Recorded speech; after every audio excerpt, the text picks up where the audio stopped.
Buenos días a todos y a todos. Gracias por estar aquí hoy. Yo soy Eliana Parrilla Morín, la presidenta del Consejo de la Juventud de Canarias. Y antes de empezar, quiero aprovechar este espacio para nombrar el último feminicidio que se ha cometido este fin de semana en la isla de Tenerife, siendo la víctima 110 desde que se tiene cuenta, de 2003. Desde el Consejo lamentamos enormemente lo sucedido y reiteramos nuestro compromiso con la erradicación de la violencia de género y sobre todo con la concienciación a nuestra juventud canaria. Después dicho esto, hoy presentábamos los resultados nuevamente del Observatorio de Emancipación Juvenil correspondientes al primer semestre de 2024, con enfoque específico en nuestras Islas Canarias. Resultado del trabajo del Consejo de la Juventud de España y en colaboración con el Consejo de la Juventud de Canarias, simplemente para visibilizar los datos que la juventud canaria ya está viviendo, que simplemente que emanciparse cada vez es más difícil. Me acompañan hoy Javier Muñoz, responsable del área socioeconómicas del Consejo de la Juventud de España, que nos hablará un poco de los datos estatales en relación a la emancipación de la juventud. Y también está con nosotros Manuel Mejía, técnico de investigación que ha redactado este gran trabajo de informe del Observatorio de Emancipación, que nos contará elementos más técnicos de dicho informe. Más tarde yo les expondré cuáles son las peticiones que hacemos desde el Consejo de la Juventud de Canarias a nuestra administración, en este caso al Gobierno de Canarias, porque creemos que este tema no simplemente se tiene que quedar como un diagnóstico, sino que tiene que ser una presentación de acciones para llevar a cabo. Entonces, le cedo la palabra a Javier. Muy buenos días a todas y a todos. En primer lugar, agradecer al Consejo de la Juventud de Canarias por colaborar en la elaboración de este informe y por desarrollar los datos específicos, ¿no? Por pedirnos que se desarrollen esos datos específicos en la región de Canarias del Observatorio de Emancipación Juvenil que hacemos, porque es determinante para poder poner datos a la realidad que vivimos en nuestro día a día la juventud y precisamente poder hacer esas reivindicaciones. Hacemos este informe desde el año 2006 a nivel estatal de manera semestral, tomando todo de fuentes oficiales como la encuesta de presupuestos familiares, la EPA y demás. Y como pueden imaginar, el de este año pues no arroja unos datos positivos. De hecho, como decía, lo hacemos desde el año 2006 y tenemos el peor dato de emancipación, la peor tasa de emancipación a nivel estatal, con tan solo un 14,8% de las personas jóvenes emancipadas que han podido salir del hogar de origen. Tampoco puede sorprender esto si tenemos en cuenta que es el dato más alto del precio de alquiler de vivienda en solitario, igualmente desde que se mide desde el año 2006. Concretamente son 1.072 euros el precio mediano para alquilar una vivienda ahora mismo en España, lo que supone más del 100% del salario mediano de una persona joven, haciendo a todas luces imposible, ¿no? O casi imposible esa emancipación y como consecuencia ese dato tan negativo, siendo el peor desde que lo medimos. En esta situación no queda otra que ir a alquilar una habitación, ¿no? Es imposible alquilar una vivienda a una persona sola, por tanto nos vemos obligados a alquilar una habitación, suponiendo según la provincia y según el tamaño de la ciudad, pero entre un 35 y un 40 o incluso más del 40% en las grandes ciudades del salario mediano para alquilar una habitación con otras 3 o 4 personas en la vivienda, en el mejor de los casos 3 o 4 personas conocidas o en muchos casos no conocidas, con el único objetivo de poder compartir esos gastos y poder al final salir del hogar de origen, porque esa es la única manera en la que se puede. Y con este contexto se hace totalmente imposible comprar una vivienda. Harían falta de media 5 años del salario mediano de una persona joven en España sin que se gastara del salario neto, sin poder destinarlo a ningún otro gasto para poder dar la entrada de esta vivienda. Entonces, el salario mediano que encontramos en el primer semestre de 2024 se sitúa en 1.048 euros. Cierto que ha aumentado y que tuvo una subida muy importante cuando se hizo la subida del salario mínimo interprofesional, porque las personas jóvenes somos uno de los principales beneficiarios de esta política, teniendo en cuenta que solemos tener trabajos muy precarios que suelen estar en este margen del salario mínimo interprofesional. Por tanto, aquí sí que encontramos una mejora e igualmente también hay mejoras desde la reforma laboral con una menor temporalidad y menos personas paradas. No obstante, sigue habiendo algunos datos preocupantes en el mercado laboral juvenil que hay que atajar, como que el 40% de las personas que trabajan con un horario parcial les gustaría hacerlo de manera completa pero no pueden, es decir, un 40% de parcialidad no deseada, o que un 36% de las personas jóvenes con trabajo tienen un trabajo o sea, tienen una cualificación que no es necesaria para el trabajo que tienen más cualificación de la necesaria y por tanto están sobrecualificados.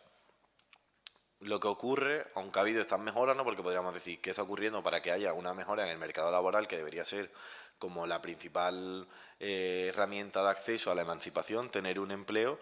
¿Cómo puede ir empeorando la emancipación si mejora el mercado laboral? Pues esto es consecuencia de la subida que ha habido de los precios y específicamente de la vivienda, que se ha comido cualquier mejora que pudiéramos esperar. Para que nos hagamos una idea de las personas que tienen trabajo, de las personas jóvenes empleadas, el 70% sigue residiendo en el hogar familiar. Y frente a estos datos, muchas veces escuchamos discursos de que la situación en la que estamos es consecuencia de que la juventud no trabaja o no se esfuerza. Si partimos de la base de que no deberían ser necesarios un esfuerzo para tener unas condiciones materiales mínimas, ¿no? Ni aun teniendo trabajo se pueden tener estas condiciones. La juventud, como muestran estos datos, sí que trabaja y sí que se esfuerza. De hecho, 1 de cada 3 personas jóvenes trabaja y estudia al mismo tiempo y menos del 3% de las personas jóvenes son ninis. Es decir, las personas jóvenes en todo caso son sisis porque trabajan y estudian al mismo tiempo, o si no, estudian y se están preparando para el mercado laboral, ¿no? Por tanto, lo que aquí ocurre es que no está funcionando, el trabajo no sirve para emanciparse y el esfuerzo no está viendo ninguna recompensa, quedando así las personas jóvenes como el segundo grupo de población en mayor riesgo de pobreza después de la infancia.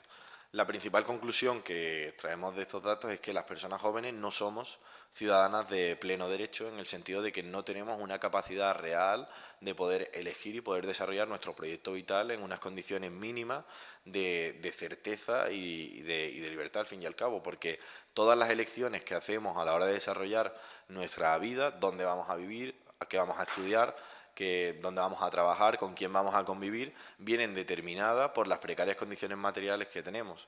Es decir, lo suyo sería, ¿no?, que pudiéramos elegir si queremos compartir piso o no, pero tenemos que compartirlo porque no hay otra alternativa. Si queremos comprar una vivienda o alquilarla, pero hay que alquilarla porque no hay otra alternativa. Si estoy en un trabajo precario, poder abandonarlo porque es precario y poder buscar algo mejor, pero no tengo otra opción porque tengo que pagar el alquiler que se lleva la mayoría de ese salario. Por tanto, desde el Consejo de la Juventud de España exigimos unas políticas públicas que garanticen lo que al final son nuestros derechos, el acceso a un trabajo y a una vivienda dignos, porque lo que ocurre ahora mismo es que en España la vivienda no es un derecho. Nos llevaríamos las manos a la cabeza si una persona no pudiera acceder a educación o a sanidad porque no tiene la capacidad adquisitiva para ello. En cambio, esto ocurre todos los días en España con la vivienda y no vemos que se haga una política efectiva y real. Especialmente ponemos el foco, ¿no?, evidentemente, como personas jóvenes, en el bono de alquiler joven que lleva ya vigente a unos años y no está funcionando, porque estas políticas tienen que hacerse de la mano de la juventud para que se puedan adaptar a la realidad que tiene la juventud. Es necesario reformar el bono de alquiler joven para que se adapte primero a la realidad del mercado de la vivienda y, en segundo lugar, a las necesidades que tienen las personas jóvenes. Termino ya, y es que al final la situación en la que estamos actualmente, la juventud es consecuencia de la dejadez que ha habido en las generaciones anteriores de personas jóvenes. Ahora mismo se pone la vivienda en debate y se dice que no es solo una cuestión de personas jóvenes, que también ocurre en personas que tienen más de 30 años. Y es cierto, pero eso es consecuencia de que cuando estas personas eran jóvenes no se hicieron esas políticas para mejorar y para garantizar el acceso a la vivienda. Por tanto, es más urgente que nunca si no queremos que continúe ahondándose en esta desigualdad cada vez mayor, porque al final las personas jóvenes no podemos ser ciudadanas de segunda. Nuestro futuro no puede depender de la suerte que tengamos en el entorno que hayamos nacido, si nos pueden ayudar a dar la entrada a una vivienda o si vivimos en una ciudad y tenemos más acceso a determinados servicios. Es obligación de las administraciones públicas garantizar unas condiciones mínimas y dignas de vida para las personas jóvenes y que podamos desarrollar nuestro proyecto vital y hacer las elecciones para nuestro futuro con una certeza mínima. Yo dejo ya con Manu, que va a explicar los datos de Canarias. Gracias. Buenos días, en primer lugar. Gracias al Consejo de la Juventud de Canarias. Mi parte se va a centrar sobre todo en explicar los datos correspondientes al primer semestre de 2024 y la presentación va a tener como 3 puntos clave. Trataré de presentar la tasa de emancipación y cómo esta varía en función de varios grupos socioeconómicos, de varios grupos sociales, perdón. Luego pondré los datos que mejoran con respecto al año anterior y por último cerraré con los datos que empeoran, ¿vale? Para tener una comparativa de lo que ha mejorado y lo que ha empeorado. Vale, si esto funciona. Ahora, vale. En cuanto a la tasa de emancipación, aquí tenéis la serie histórica. Solo un 15,4% de las personas jóvenes que viven en las Islas Canarias están emancipadas actualmente, sobre todo en el primer semestre del año 2024, que corresponde hasta junio. Pero si vemos la serie histórica, este es el peor dato para un primer semestre desde que hay registro, junto con el dato de 2021, del mismo semestre. Y si miramos mucho más atrás en la serie, esta es una cifra que está muy por debajo de la que teníamos en el año 2008-2009, cuando empezó la crisis financiera, que estaba en torno a un 24,2%. Esto refleja el grave problema que tiene la juventud y un elemento que está detrás, como luego veremos con algún dato, como es el precio, los altos precios de la vivienda, como principal mecanismo que está explicando esta gran caída. ¿Vale? Si miramos en términos comparados a nivel autonómico, Canarias pasa de la segunda posición en el segundo semestre del año 2023 a la quinta posición. Es decir, esta cifra del 15,4% se ha reducido en torno a 3,6 puntos porcentuales en tan solo un año. Esta es, según los datos que nos hemos encontrado para otras comunidades autónomas, es la cifra que más preocupa en términos relativos porque ha descendido muchísimo. Canarias se encontraba en segundo lugar, detrás de Cataluña, para el primer semestre del año 2023 y ahora desciende a la quinta posición. Sí que está un poco mejor en términos relativos con respecto a la media estatal, y esto hay algunos factores de fondo que lo pueden ayudar a explicar, demográficos sobre todo, pero preocupa bastante porque nos hemos encontrado con que Canarias es una de las comunidades autónomas, una de las regiones que más ha visto descender esa tasa de emancipación juvenil. Ahora voy a presentar un poco esta tasa de emancipación para diferentes grupos sociales. La presentaré para hombres y mujeres jóvenes en función del nivel educativo y en función de su estatus ocupacional, si están trabajando o no, ¿vale? ¿Por qué? Porque es muy interesante esto, porque mete un elemento en la ecuación que es la heterogeneidad o la diversidad de la juventud. O sea, ese 15,4% no es homogéneo.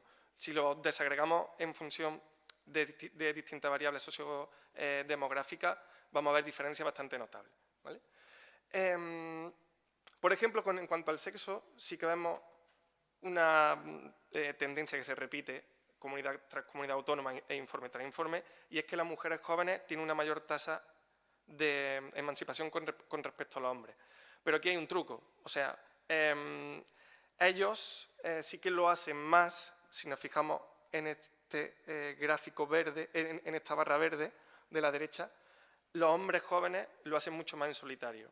Y aquí esto da pista de que hay también una brecha de género en cuanto a cómo hombres y mujeres jóvenes salen de su hogar de origen, ¿vale? En este caso las mujeres sí que se independizan en mayor medida en pareja, seguramente, aunque aquí con estos datos no podemos asegurarlo, pero seguramente se emancipen más en pareja por esa división de los recursos económicos dentro del hogar, y los hombres en solitario. también lo que puede reflejar una brecha en cuanto a recursos económicos ahí importante. Vale. Si lo miramos por nivel educativo, también hay una variación bastante fuerte. Ese 15,4% se convierte en un 22,3% para aquellas personas jóvenes que tienen una titulación superior.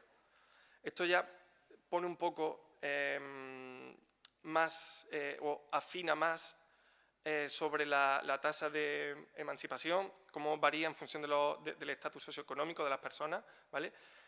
Y de su familia de origen, porque aquí detrás de esta cifra se está escondiendo también una posición de clase que condiciona las trayectorias de emancipación.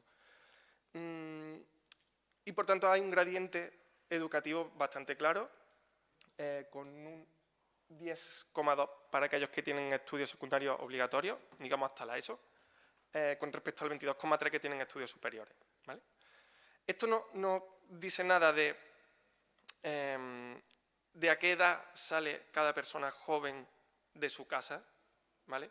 Porque sí que es cierto que las personas jóvenes con estudios universitarios suelen retrasar más la emancipación, pero cuando lo hacen parten de una posición mucho mejor, ¿vale?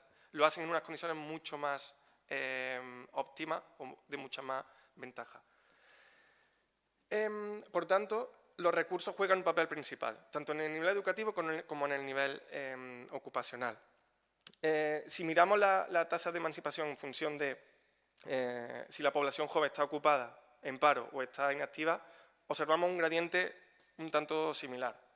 Aunque la población joven que tiene trabajo es de no lo veo bien desde aquí,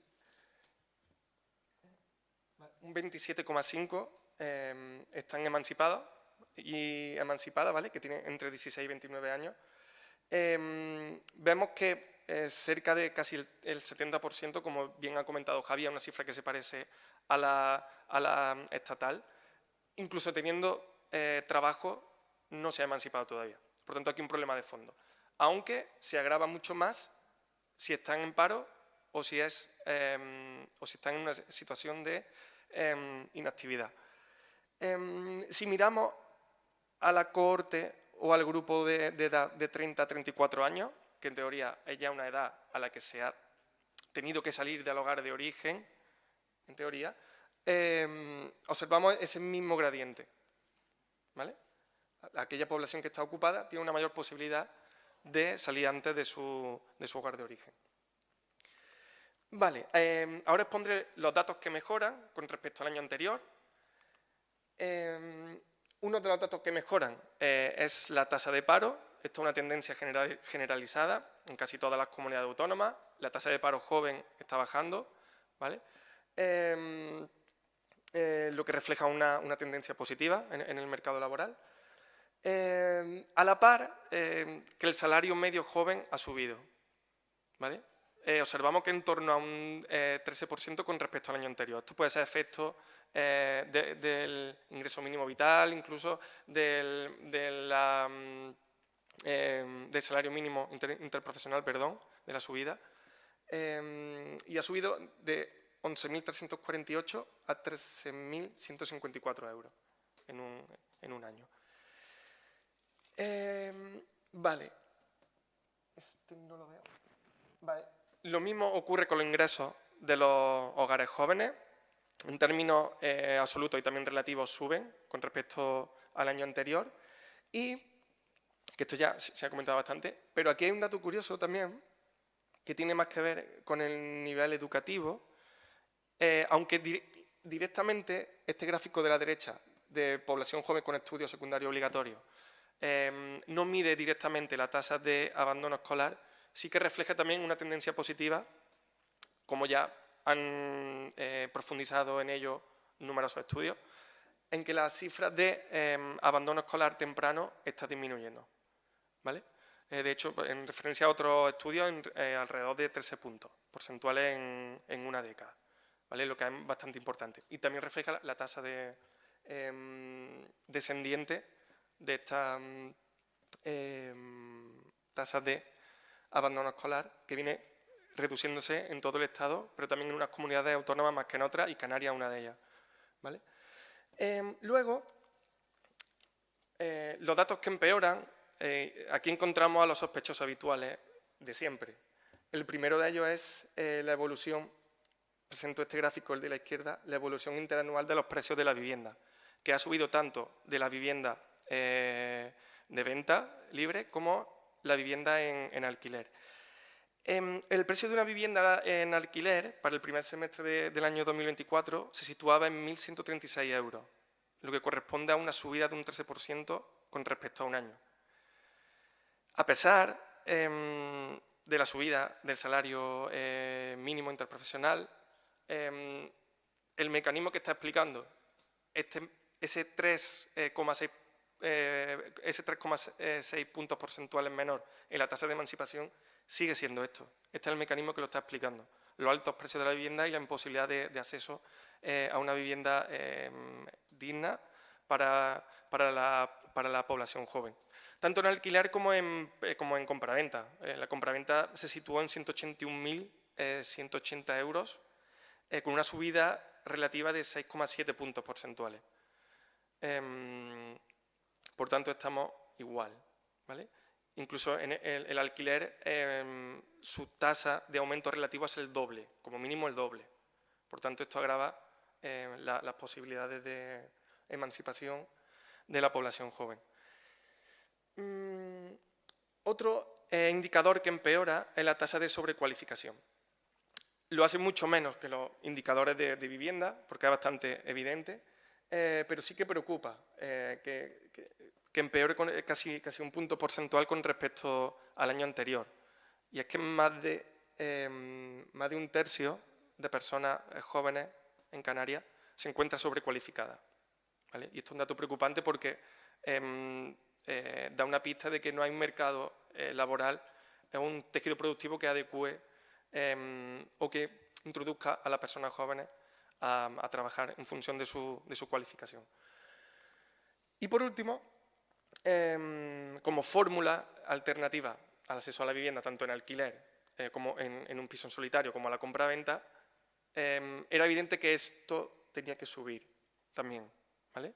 La gente que comparte piso ha subido con respecto al año anterior, de un 30,4% a un 31%. No es una subida muy alta, pero está reflejando una tendencia de fondo a que esto, si no se frena, va a continuar subiendo. Vale, esto era un poco los datos que quería presentar. Luego, si hay alguna cuestión más de fondo, alguna cuestión técnica sobre cómo se mide algún indicador o alguna interpretación más que tenga que ver con los datos y con su tendencia, pues lo podemos discutir con más detalle. Gracias. Un poco por hacer un poco contextualización y un poco por un análisis más político. Como vemos en Canarias, el panorama pues no es mejor, y si comparamos incluso con informes de meses anteriores, a escala general los datos por lo general no mejoran. Como pudimos observar, el dato del porcentaje de la juventud que se emancipa ha bajado y ha caído un 5% solamente en un semestre. Datos que nos preocupan porque nos llega a interpretar que la situación se agrava por momentos, solamente con esa diferencia. Al igual de preocupante ha sido también que lo que debería ahorrar un joven, canario en este caso, de su sueldo completo para poder entrar a acceder a una vivienda, que ha pasado de 4 años que teníamos en el anterior semestre a un 5,2 solamente en 3 meses de diferencia. Esto nos dice que ya, aunque cuentes con un sueldo completo, no te garantiza esa estabilidad para tener el acceso a esa vivienda. Siendo esa emancipación, como decía Manu, mayoritariamente en alquiler, que representa casi el 60%, y compartiendo pisos el 31%, datos que tampoco nos parecen del todo buenos. Ya que ya nos dicen que el 3 de cada 4 jóvenes ocupados sigue estando en riesgo de pobreza, porque ya simplemente el hecho de tener un trabajo ya no te exime de seguir estando en riesgo. Y ya si te encuentras en desempleo, ya es un 7 de cada 10. siendo Canarias una de esas 5 regiones donde el paro juvenil sigue siendo las tasas más altas del país, que representan el 23,1, que es el 3 puntos más que la media estatal. Y también otros datos también que nos preocupan mucho son los últimos que acaba de compartir Manu, que es el tema de los estudios superiores, porque contamos con un 66% de los jóvenes canarios con estudios superiores y ese 36% de la sobrecualificación, y aún así seguimos estando a la cola del paro en tema de desempleo juvenil del país. Y es por todo ello que nosotros como Consejo de la Juventud planteamos una serie de medidas urgentes que queremos transmitirles hoy aquí. Sabemos, y es conocido por todos, que el Gobierno de Canarias, conjunto con la Dirección General de Juventud, está redactando el primer Plan Integral de Juventud, que a día de hoy está todavía en elaboración. Y nosotros pedimos que haya un apartado específico dentro de esas políticas que están desarrollando para el impulso de la emancipación juvenil y empleo joven. Con objetivos sobre todo claros, un presupuesto específico y una real participación juvenil en esa redacción. También pedimos una inversión pública para garantizar el acceso a la vivienda asequible, especialmente en el tema del alquiler, porque sabemos que las ayudas dependen de una temporalidad y muchas veces no atiendan a las situaciones socioeconómicas de estas personas, ya que deberían ser ayudas adaptadas a las realidades de cada persona joven de Canarias.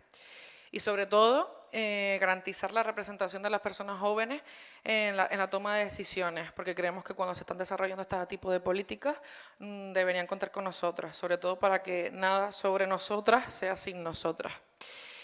Es por todo esto que necesitamos de un compromiso político, de una inversión valiente y de una visión de futuro, porque la juventud canaria está claro que quiere quedarse en nuestras islas, quiere crecer y aportar a este archipiélago, pero no cuenta con esas condiciones. Apostar por la emancipación juvenil creemos nosotros que es apostar por el presente y por el futuro de nuestras Islas Canarias. Y un poco ya para cerrar y a dar paso a las preguntas de los medios, queremos lanzar un mensaje claro. La juventud canaria está claro que quiere avanzar, pero necesita de esas condiciones para poder hacerlo. Y es por ello que nosotros desde el Consejo de la Juventud estamos abiertos a asesorar en materia de políticas para la juventud a toda la administración, para poder avanzar conjuntamente hacia un estado del bienestar que nos dé y nos garantice esa calidad de vida que necesitamos. Porque no podemos estar pidiendo responsabilidad a una generación que está en riesgo, ya que apostamos políticamente por la juventud canaria o simplemente no tendremos futuro. Así que muchas gracias. Y ahora si tienen alguna pregunta respecto a los datos, nuestro equipo podrá responderles. En el anterior informe, Canarias estaba prácticamente a la cabeza de la emancipación y se decía que era por la tasa de residentes extranjeros que tenían vivienda. No sé si tienen el dato de cuánto es el porcentaje de residentes extranjeros en esa tasa de emancipación del 15%. Sí, el dato exacto creo que estaba en torno a un 35-36%. O sea, cuando he comparado la tasa de emancipación por diferentes grupos sociodemográficos, sexo, edad, nivel educativo, tal, quizás debería haber incluido también esta cifra, porque la tasa de emancipación para las personas jóvenes migrantes suele ser más alta que para la población joven nativa, digamos. Y esto es un patrón que se repite también en casi todas las regiones, incluso a nivel estatal. Sí que puede haber aquí un componente de selección o demográfico que esté jugando un papel en explicar sobre todo el por qué Canarias tiene una cifra de emancipación un poco más alta que la del conjunto del Estado. Y puede ser por ese componente demográfico. Las personas jóvenes, extranjeras, migrantes, se suelen emancipar antes, porque no tienen una familia detrás que le respalde, que la acoja en el hogar, o sea, tienen que buscarse la vida antes. Y se suelen emancipar. Otra cosa es cómo se emancipan, que eso es otro tema y suele ser en unas condiciones mucho más precarias. Nombraban en el ámbito nacional la cantidad de sueldo que tiene que destinar mediano para una vivienda. En Canarias el porcentaje supera el 90% todavía. En Canarias supera el 100%. Con los gastos incluidos. Creo que está en torno a un 103% del salario que debe destinar una persona joven al pago de una vivienda en solitario en alquiler. 130%. 103. O sea, ni con su salario le vale. Tiene que coger recursos de su hogar de origen, quien lo tenga. Y a la última, hablaba de las modalidades de viviendas a las que tienen acceso a la población joven. No sé si también desagregan esos tipos de modalidades de viviendas. Dicen que sobre todo son habitaciones. No sé qué tipo de viviendas pueden tener acceso. O no sé si desagregan esos datos. La mayoría de la población joven emancipada reside en alquiler. Creo que en torno a casi 6 de cada 10 residen en alquiler. Y luego hay un porcentaje que es el que he puesto, que está subiendo también mucho, que son los pisos compartidos, que está en torno al 30 y 31.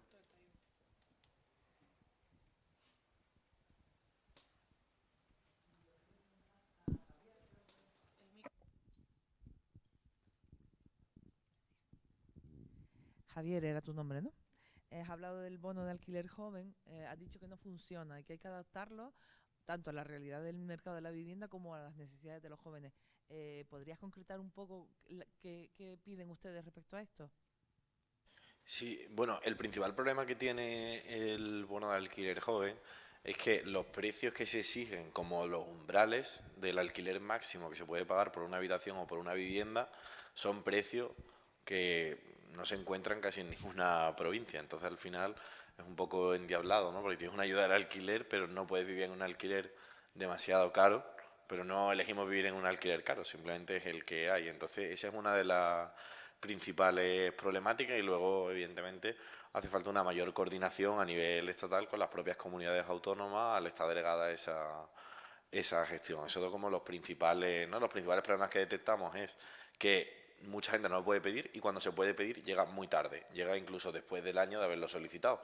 Entonces, al final, no puede ayudar a pagar el alquiler si tengo que estar pagando durante un año ese alquiler para el que luego se va a recibir la ayuda, ¿no? Entonces, esos serían, yo creo, los principales problemas. Evidentemente, tiene mucho recorrido de mejorar el bono de alquiler joven, empezando por evitar que sea un traspaso de renta y que repercuta en un aumento de los alquileres a través de controles de mercado, porque evidentemente he puesto ese como ejemplo, ¿no? Pero creo que todos somos conscientes de que la política de vivienda es algo muy complejo que no puede atajarse simplemente con una política, ni siquiera desde un nivel de la administración, sino que tiene que ir desde lo estatal hasta lo local, pasando por lo autonómico y con un conjunto de medidas que vayan desde la intervención del mercado del alquiler para garantizar que no se especula con la vivienda, hasta una apuesta de la administración pública por generar políticas que permitan la vivienda asequible, tanto a través de la vivienda de titularidad pública que tengan las administraciones, pero también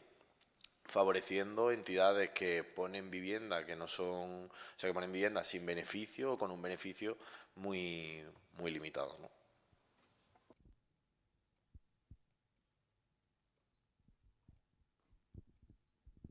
Gracias. Hola, buenos días.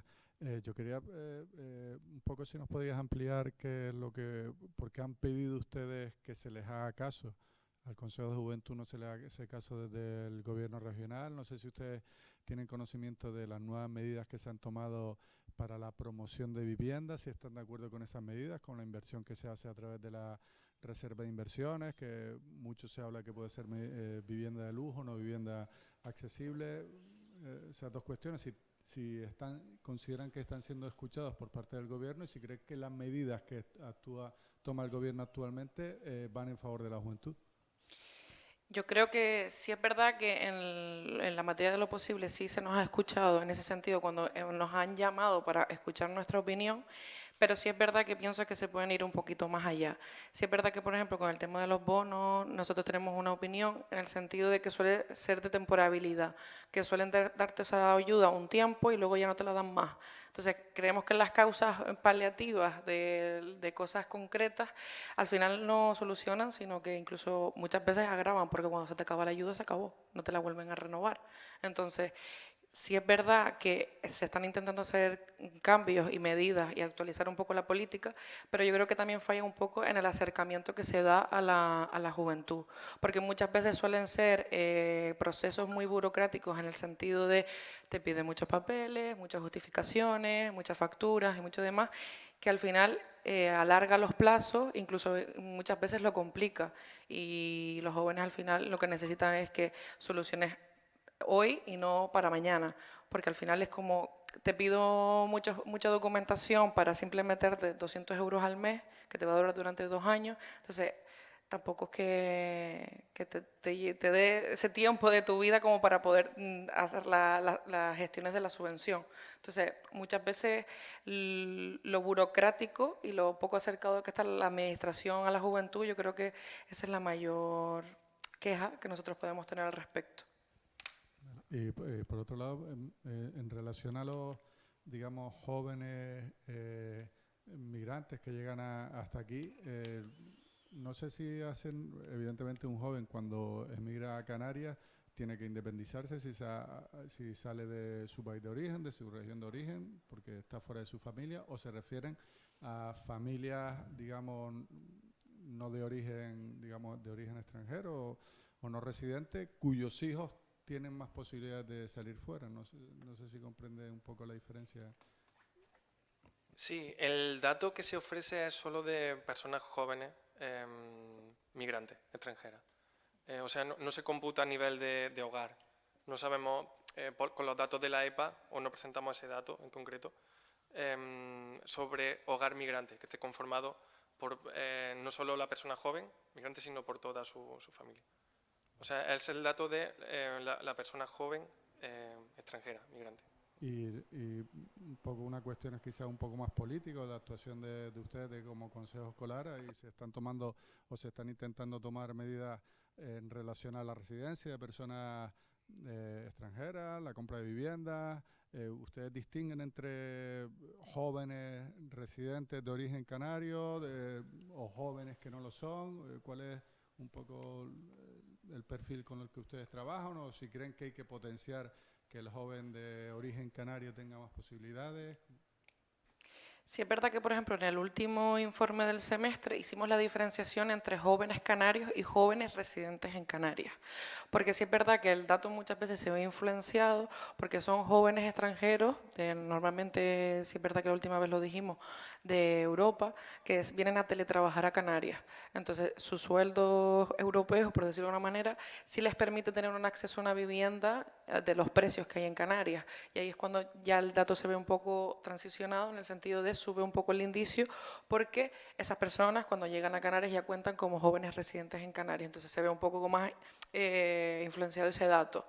Pero sí es verdad que nosotros desde Canarias deberíamos tener las mismas oportunidades que tienen esas personas jóvenes, pero comparando también cuáles son las oportunidades que tiene cada uno, porque no es lo mismo las oportunidades que pueden tener esas personas a las que tenemos nosotras.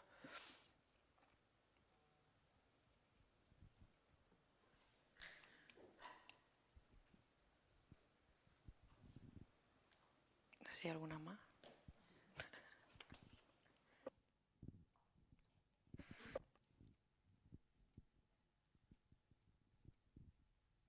Gracias.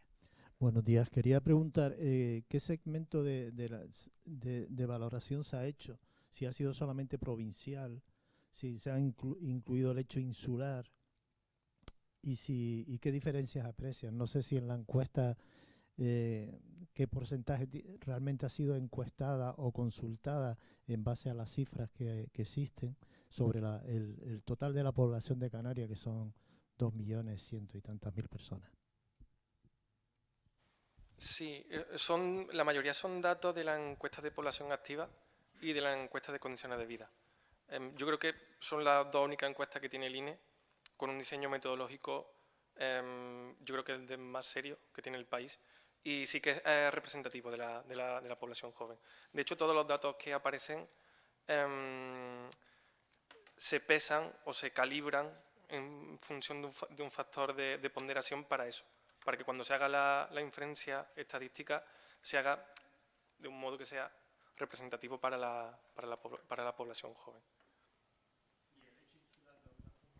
Perdón, el hecho insular se refleja ahí, perdón el desconocimiento, pero si en esas cifras que le dan la encuesta de población activa aparece el hecho insular de La Gomera, del Hierro, de La Palma.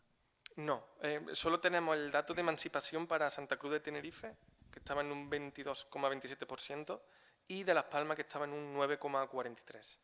Ese es el mayor nivel de segregación que tiene la EPA. No se puede profundizar a nivel de insular o de municipio.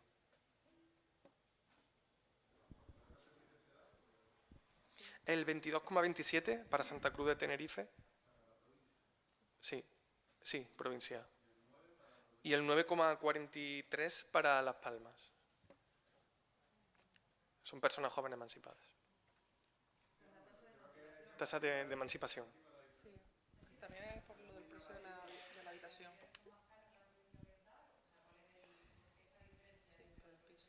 Sí, seguramente haya otros factores estructurales que estén jugando un papel, pero yo creo que el principal mecanismo que está explicando esta cifra tan variada de emancipación seguramente sea el precio de la vivienda.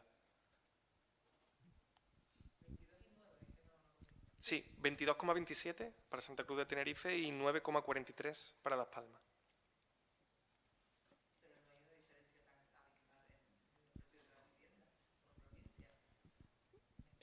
Yo creo que es uno de los mecanismos que está jugando un papel clave seguro.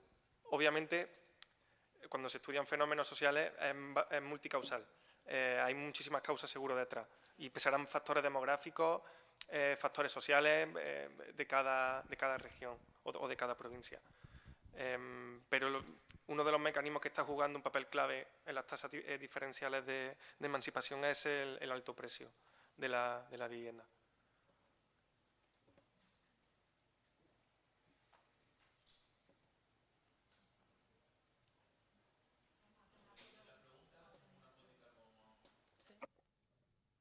Muchas gracias.